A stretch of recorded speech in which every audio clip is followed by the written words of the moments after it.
चाळीसगावमध्ये पर्युषण पर्वानिमित्त श्री वर्धमान स्वामी मंदिरामध्ये जैन धर्मियांचा पवित्र पर्युषण पर्व 20 ऑगस्ट ते 27 ऑगस्ट दरम्यान विविध कार्यक्रमांचे आयोजन करण्यात आल्याची माहिती जैन मूर्तिपूजक संघातर्फे देण्यात आली।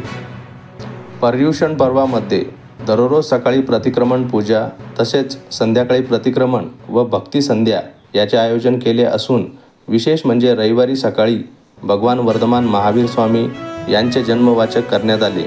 त्यानंतर यावर्षी भगवान वर्धमान महावीर स्वामी यांच्या पाळण्याचा मान संघवी बाबूलालजी असलचंदजी बागेलेच्या परिवाराला मिळाला। यावेळी परिसरातील जैन बांधव मोठ्या संख्येने उपस्थित झाले होते। पर्युषण पर्वामध्ये संघामध्ये बऱ्याच प्रमाणात तपस्या सुरू असल्याची माहिती जैन मूर्तिवाचक संघातर्फे देण्यात आली।